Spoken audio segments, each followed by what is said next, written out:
तेलंगाना पर आज बात करने के लिए हमारे साथ मौजूद है भारतीय जनता पार्टी के सांसद श्री आदित्यनाथ जी। आदित्यनाथ जी, ओडिसी का नंगानाच जो सुदर्शन न्यूज़ लगातार मुहिम चला रहा है उसके चैनल पर 15 दिन से, उसका एक प्रोग्राम है बिंदास बोल कर करके जो 8 से 9 बजे तक टेलीकास्ट होता है। काफ़ी सारे दर्शक उस प्रोग्राम में जुड़ते हैं पूरे भारत से, और हम लगातार भारत के जनता के सामने हम उनका मुहिम चला रहे और उसकी जो काली करतूतें हैं जनता के सामने ला रहे। और उसी के चलते आज सुदर्शन न्यूज़ चैनल को हैदराबाद में उन्होंने बैन कर दिया है। उस बारे में आपका क्या कहना है? मीडिया पर बैन ये लोकतंत्र पर प्रहार है, और मुझे लगता है कि लोकतंत्र समर्थक हर व्यक्ति को इसका विरोध करना चाहिए। सुदर्शन चैनल को मैं बहुत नजदीक से जानता हूं। उनका पूरा अभियान समाज के हित में और राष्ट्र के हित में होता है। किसी व्यक्ति, जाति या मजहब को निशाना बना करके नहीं, बल्कि जो समाज के हित में है, जो राष्ट्र के हित में है, उसको उजागर करना ये सुदर्शन चैनल का उद्देश्य रहा है, और यही उसने किया भी। सुदर्शन चैनल जैसे एक राष्ट्रीय मुहिम के साथ कार्य करने वाले चैनल को प्रतिबंधित करना सीधे सीधे लोकतंत्र पर प्रहार है, असंवैधानिक है, और एक तानाशाही, हिटलरशाही और अधिनायकवादी प्रवृत्ति का प्रचायक है। मुझे लगता है कि हर लोकतंत्र समर्थक को, हर राष्ट्रभक्त को तेलंगाना राज्य की सरकार और ओबीसी बंधुओं के इस जो गठजोड़ है इसका विरोध करना चाहिए। योगी जी, पिछले साल अकबरुद्दीन ओवैसी ने अपनी एक जनसभा को संबोधित करते हुए उसने कहा था कि चार मीनार पर जो भाग्य लक्ष्मी मंदिर स्थित है वह चार मीनार के आंगन में एक दाग है, और उसने ये भी कहा था कि उसने लक्ष्मी नाम सुना है लेकिन भाग्य लक्ष्मी ये कहाँ से आई। तो इस बारे में आपका क्या कहना है? ये सबसे पहली बात तो ये है कि ओबीसी बंधु की जो गतिविधियां हैं ये टोटल एंटी हिंदू ही नहीं, एंटी नेशनल भी है, और किसी भी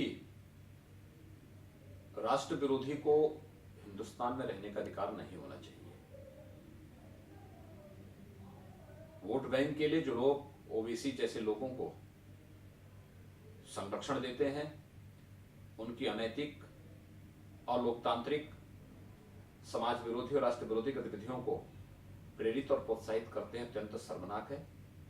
हम इसकी निंदा करते हैं, और हम लोग मांग करेंगे कि ओबीसी बंधुओं की हर प्रकार की अराजक, समाज विरोधी, राष्ट्र विरोधी गतिविधियों की जांच सेंट्रल एजेंसी से करवा करके इनके खिलाफ सख्त कार्रवाई होनी चाहिए।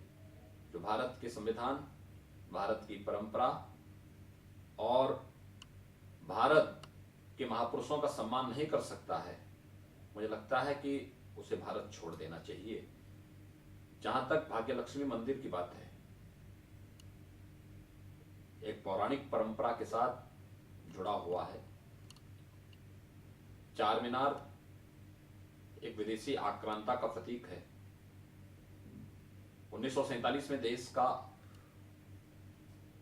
की को जो आजादी मिली है, उससे एक दिन पूर्व देश का दुर्भाग्यपूर्ण विभाजन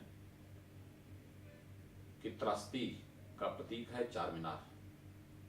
लेकिन श्री श्री भाग्य लक्ष्मी मंदिर प्राचीन भारत की सनातन सांस्कृतिक और धार्मिक परंपरा का प्रतिनिधित्व करता है। जो लोग भाग्य लक्ष्मी मंदिर को हटाने की बात करते हैं, मुझे लगता है कि उन्हें हैदराबाद और हिंदुस्तान से हटाया जाना चाहिए। हैदराबाद में राम जन्मभूमि श्री भाग्य लक्ष्मी मंदिर को वहां पर स्थापित किया जाना चाहिए, वहां पर उसके जीर्णोद्धार की कार्रवाई होनी चाहिए और उसको एक भव्य स्वरूप दिया जाना चाहिए।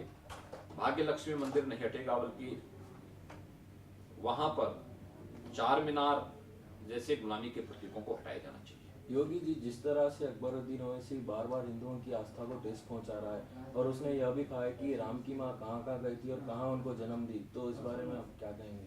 मैं कहूँगा, मैं ओबीसी से ही पूछना चाहता हूँ कि उनकी माँ कहाँ कहाँ गई थी और उनको कैसे उन्हें जन्म दिया, ये भी जनता के सामने उजागर होना चाहिए। राम के बारे में प्रश्न चिन्ह लगाने वाला व्यक्ति वह सीधे सीधे जन भावना के साथ खिलवाड़ कर रहा है। लेकिन अच्छा होगा कि ओबीसी बंधुओं की डीएनए की जांच की जानी चाहिए कि वास्तव में वह किसके पुत्र है। योगी जी, हिंदू आस्था का एक जो पवित्र रूप है, हम जिसको गौ माता के नाम पे पूछते हैं, उस गौ माता को वो खाने की बात कहता है और कहता है कि अगर हिंदू गौ माता के मांस को खाते तो कितना मजा आता, खा करके देखते, नहीं खाते, ऐसे बात वो करता है। तो उस बारे में आप क्या कहेंगे? देखिए,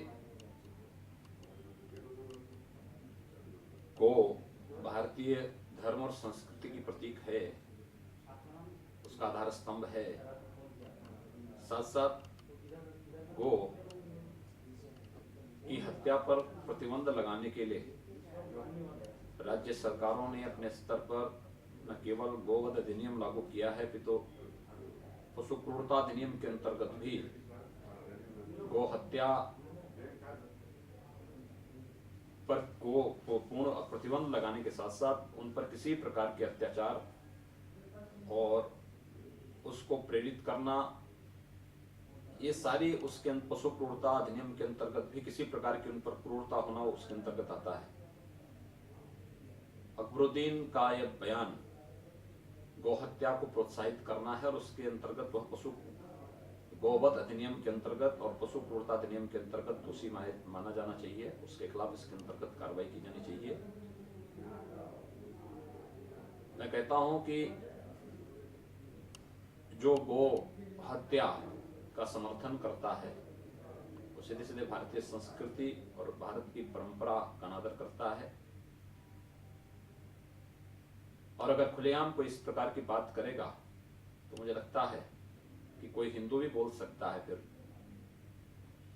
कि जो गो मांस को खाने या फिर गो हत्या करने को प्रेरित कर रहा है, तो वह अगर उसका विरोध किसी अन्य तरीके से देता है तो ये बातें उनको भी ध्यान रखनी होंगी। और उसका बयान सीधे सीधे हिंदू भावनाओं के साथ खिलवाड़ है और इसको किसी भी स्थिति में स्वीकार नहीं करना चाहिए। योगी जी, उसने यह भी कहा था कि भारत के खिलाफ जंग छेड़ते हुए कि अगर उसके सामने माइक नहीं कुछ और होता तो हिंदुस्तान की तारीख में इतना खून खराबा नहीं हो जाता जो अब हो जाएगा।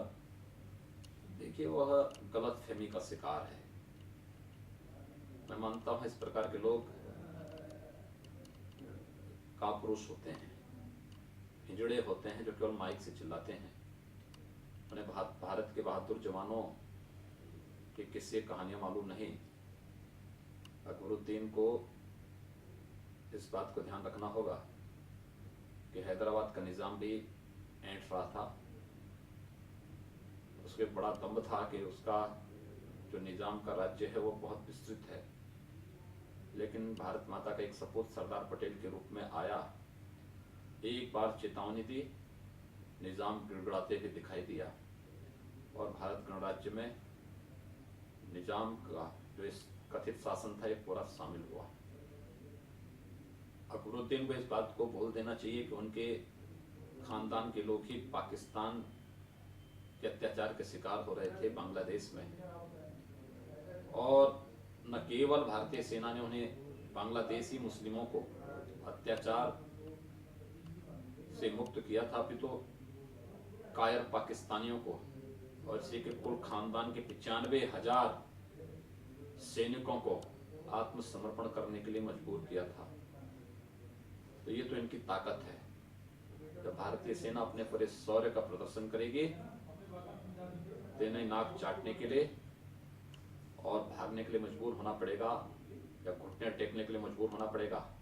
और मुझे लगता है कि सरकार अगर इस प्रकार की दुष्प्रवृत्तियों को प्रश्रय नहीं देगी तो अकबरुद्दीन जैसे लोग नाक रगड़ते भी दिखाई देंगे। योगी जी, इसने अपनी स्पीच में कहा था कि 15 मिनट के लिए पुलिस को उठा ले तो वो दिखा देगा कि वो क्या चीज़ है।